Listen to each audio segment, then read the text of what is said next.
이성균 교수님은 이제 주역의 눈에서 역은 변화이자 역은 관계라고 했는데 왜 관계라고 본 것입니까? 역은 태생부터가 관계일 수밖에 없는데, 그러니까 그 역은 변화를 역은 변화라는 뜻이잖아요. 그렇죠. 바뀐다, 바뀔 역이니까, 이거는 이제 변화를 이제 말하는 것이죠. 근데 이 글자에서부터 보면은요, 역에 대한 글자, 역의 글자를 이게 날일하고 달월의 합성자다 이렇게 보기도 해요. 네, 그게 뭐냐면은 변화를 일으키는 두 중심 축이 해와 달이야. 이렇게 보는 사유가 이제 있는 것이거든요. 근데 이 변화를 일으키는 것은 뭐냐면은 이렇게 해와 달과 같은, 아까 말씀처럼 밤과 낮과 같은, 추위와 더위와 같은, 남자와 여자와 같은, 또 그리고 밀물과 썰물과 같은 이런 반대되는 것들의 관계거든요. 그 관계되는 것들이, 그 반대되는 것들의 관계가 아니면 변화가 일어나지 않아요. 그러니까 이 변화가 일어나기 위해서는 반드시 뭐냐? 대립되는 것들의 상호 관계가 중요할 수밖에 없는 거죠. 그러니까 주역은 기본적으로 관계 철학이다라고 얘기를 할 수밖에 이제 없어요. 그러니까 아까 오르락 내리락도 하고 미운정 고운정 얘기도 하고 이제 이렇게 되는 것이죠. 그리고 주역은 기본적으로 변화의 철학이기 때문에, 그러니까 그 어떤 거냐면 왜 사람들은 변화하니까 무상해서 덧없다라고 생각할 수가 있잖아요. 진리는 영원한 거지 변하면 안 되지 이렇게 생각할 수가 있는데, 주역은 그런 게 아니라고 생각을 하는 거예요. 그러니까 오히려 우리가 이렇게 늘 변화하지 않으면 생명은 유지될 수 없고, 그 변화해야 그 항상성이라는 거를 유지할 수가 있는 거예요. 고정된 게 항상성은 고정된 것과는 다른 거거든요. 그러니까 변화를 통해서 우리는 늘 새로워짐으로써 우리의 생명의 항상성을 유지할 수 있다. 이렇게 생각하는 게 거예요. 그러니까 늘 관계의 정립이죠.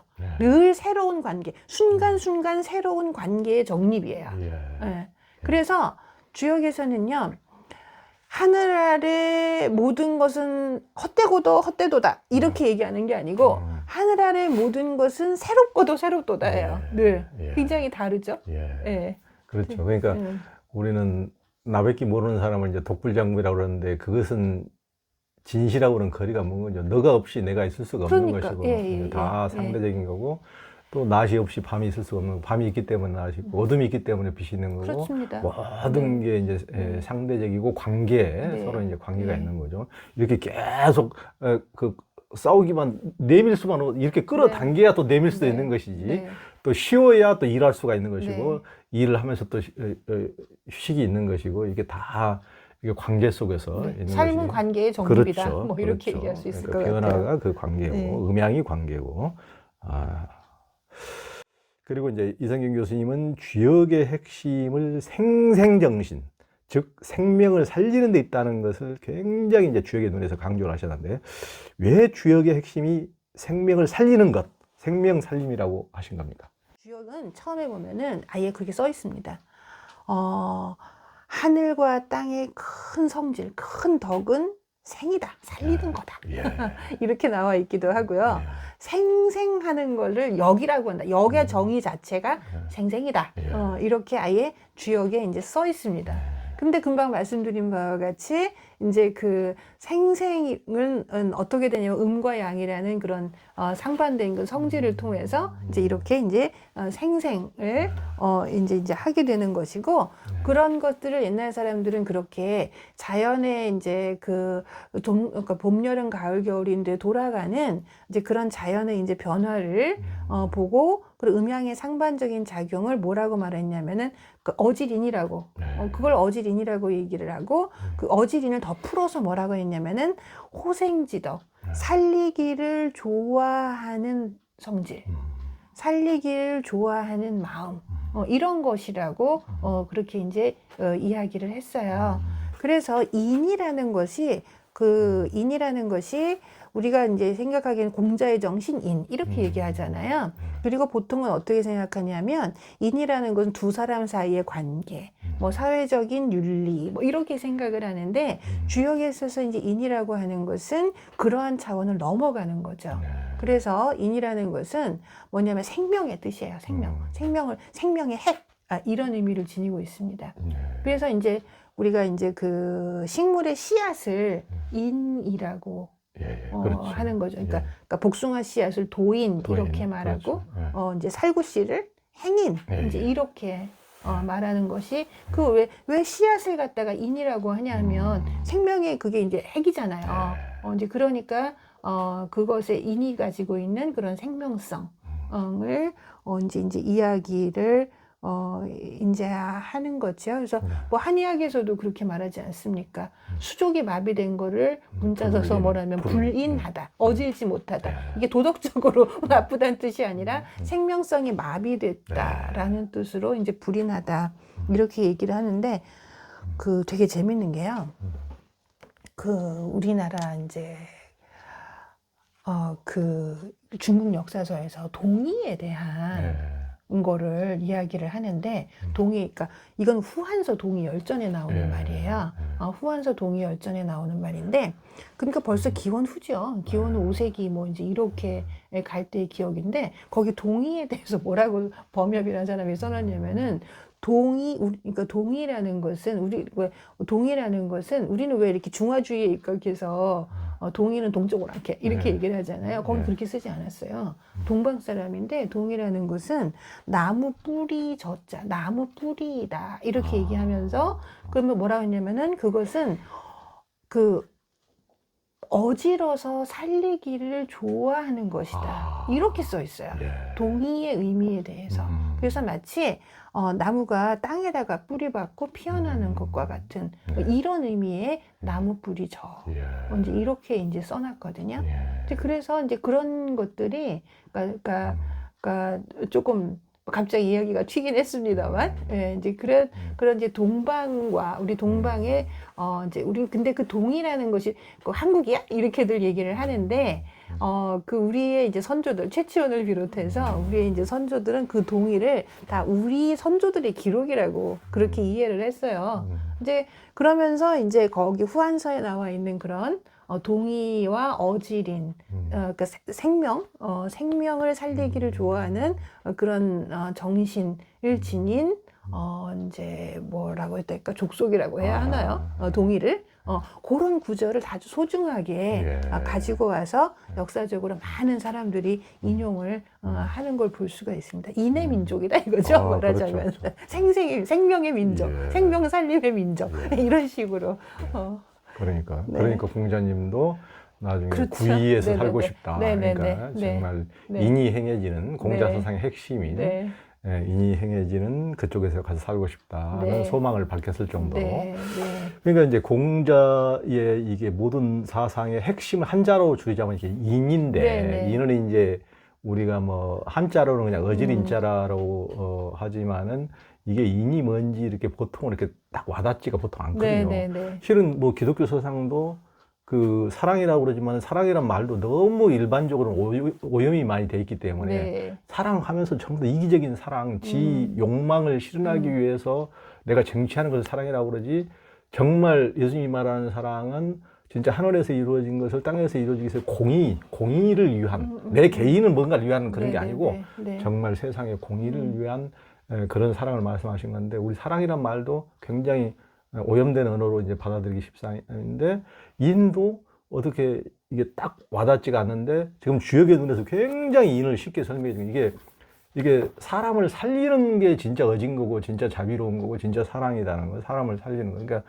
생명을 해하는 것은 이건 지가 아무리 인이라고 주하고 사랑이라고 주하고 뭐라고 해봐야 이게 아니고 이게 정말 생명을 북을 돋우고 이렇게 살아나게 돕고 피어나게 돕고 이런 것이 인이다. 굉장히 명쾌해져요. 그러니까 생명을 사랑하고 생명이 손상당하는 것에 대한 아픔. 그렇죠. 이제 그것이 인이고 그게 맹자가 말한 측은지심으로 이제 연결되는 거겠죠. 그러니까 서로가 서로를 살리는 생생정신이 바로 인이다. 그렇죠. 생생. 그게 아주 인을 명쾌하게 이렇게 더 다가오도록 이렇게 해주셨습니다. 우리가 이제 음양오행이라고 음양과 오행을 붙여서 이해하곤 하는데요. 명리학에서 이제 사주에서 볼 때는 필수적인 목, 화, 토, 금, 수 이 오행이 주역에선 전혀 언급이 되지 않고 대신 음양과 천지인 삼재만이 등장하는데 네. 주역의 사유 구조를 좀 설명을 해주시죠. 네, 지금 중요한 말씀을 하셨는데 아마 오행은 주역이 없어요. 이렇게 얘기를 아마 깜짝 놀라시는 분들이 많이 계실 것 같아요. 네. 맨날 음양오행인데 왜 그게 주역이 아니야? 네. 이제 이렇게 말씀하실 것 같은데요. 실제로 주역에는 오행이란 글자는 없습니다. 예, 그리고 뭐 이렇게 저렇게 해서 그 오행이 숨어 있지 이렇게 말씀하시는 분들도 계세요. 근데 최소한 표면적으로는 오행이 없어요. 그리고 여태까지의 이제 학자들의 연구에 현재까지 연구는 원래 음양과 오행이 같은 체계가 아니라고 생각을 해요. 근데 따로따로 내려오다가 음양과 오행이 다른 전통으로 전국 시대 말이나 한나라 때쯤에 이제 이것이 습합이 돼서 그때부터는 뭐 완전히 고춧가루와 김치의 관계처럼 찰떡궁합이 됐다. 이제 이렇게 이제 생각을 하죠. 하지만 오행이 그렇게 처음 주역에 없었다고 생각하는 분들도 있기 때문에 예를 들면 우리가 아는 주자, 주희 같은 경우에는 오행을 받아들여서 주역 연구하는데 아주 필수적으로 그렇게 썼습니다. 그런데 다산 정약용 같은 분은 오행을 부정했어요. 주역에는 오행이 없다라고 이야기를 했습니다. 그러니까 한의사분한테 들으니까 이재마 사상의학도 오행은 없다고 그렇게 얘기를 하더라고요. 예, 그러니까는 재밌는 얘기죠. 네, 이제 그렇습니다. 그래서 오행은 나중에 붙었다라고 생각하면 원래 주역 체계에서 우리가 뚜렷하게 볼 수 있는 것은 음양적 사유, 천지인 삼재의 사유, 이제 이렇게 이제 얘기를 할 수가 있겠어요. 근데 이제 음양적 사유에 대해서는 지금 앞에서 우리가 이제 뭐 이렇게 저렇게 많이 얘기를 했으니까 이제 천지인 삼재에 대해서 우리가 조금 이제 얘기를 이제 해보면 천지인 삼재라고 하는 것은 그러니까 이 우주는 이 세계는 하늘, 땅, 사람이라는 세 개의 기둥이 중심이 된다 이런 이야기예요. 그런데 이것은 우주를 그러니까 3층으로 나누는 그런 생각이 있는 거죠. 셋으로 구분하는 생각. 하늘, 사람, 땅이라는 구조. 이제 이런 구조는 샤머니즘에서도 있어요.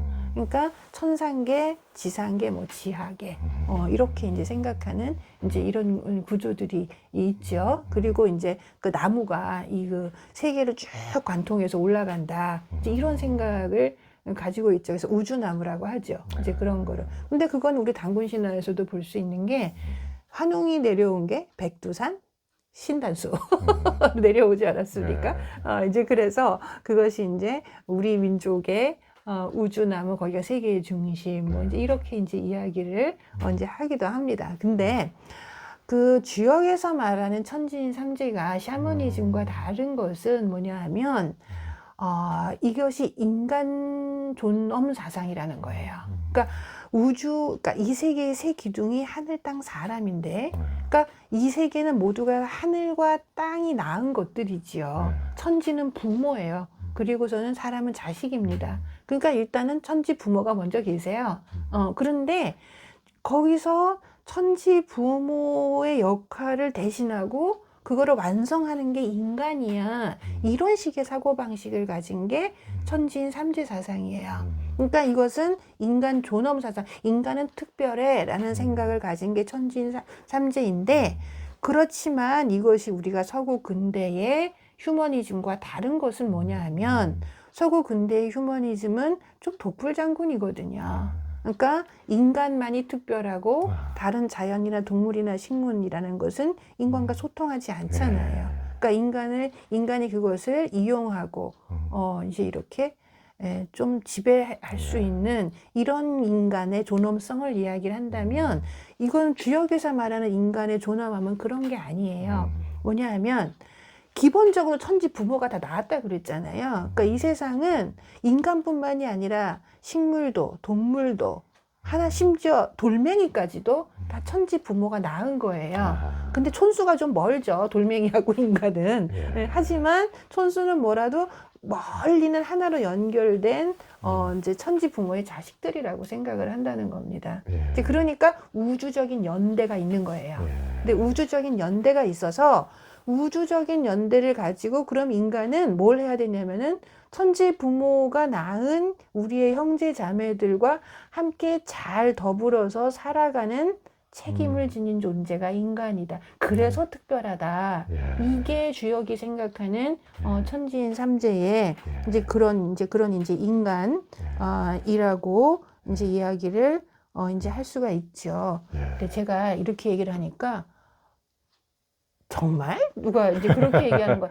아니, 주역은 유교 거고, 유교는 인간 중심주의지. 무슨 만물과 연대를 얘기해. 이제 이렇게 반문을 하더라고요. 이제 그래서 제가 그래?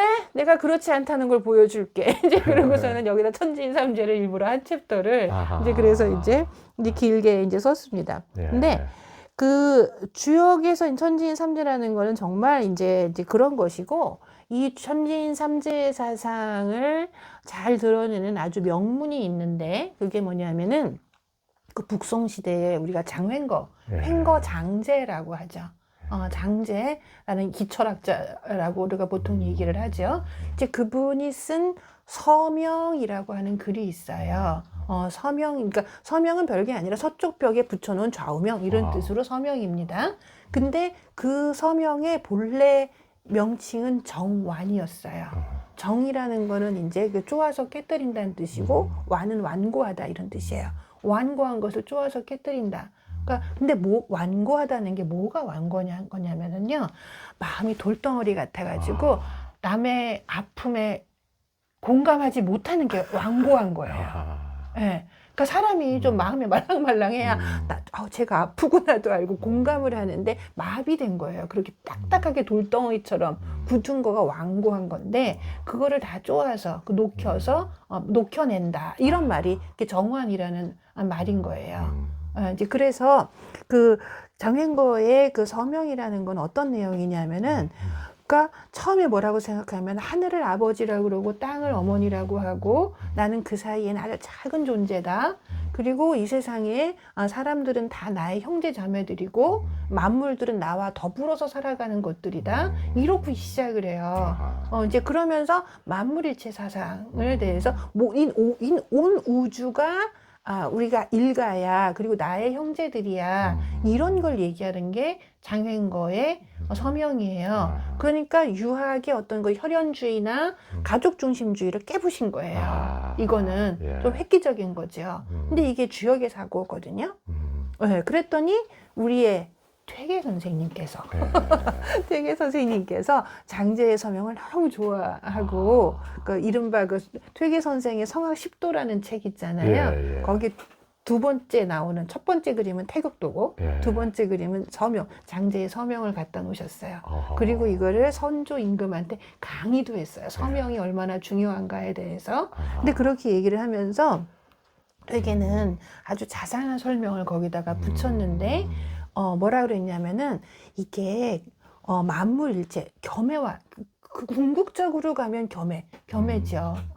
궁극적으로 가면 그 묵자만 겸해, 이거 묵자 아니야? 이렇게 될 수 있는데, 궁극적으로 가면 겸해인데, 그 실천에 있어서는, 공부에 있어서는 아주 가까운 데서부터 시작해야 되는 겁니다. 라고 이야기를 했어요.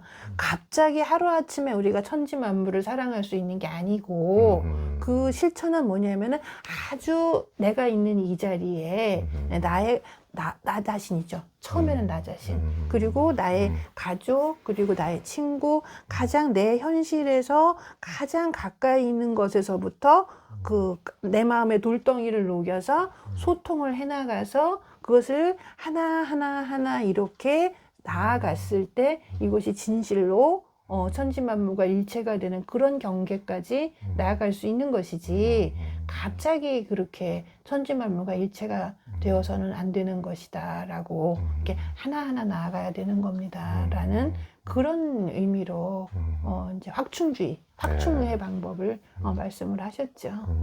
마음을 쉬는 휴심정에 오신 당신을 환영합니다. 두려움과 불안, 화, 우울, 외로움의 한 생각을 쉬어버리니 사랑과 기쁨이 가득합니다. 평화로운 생각과 언행으로 자신과 세상을 이롭고 밝게 만드시는 당신을 존경하고 축복하고 찬탄합니다.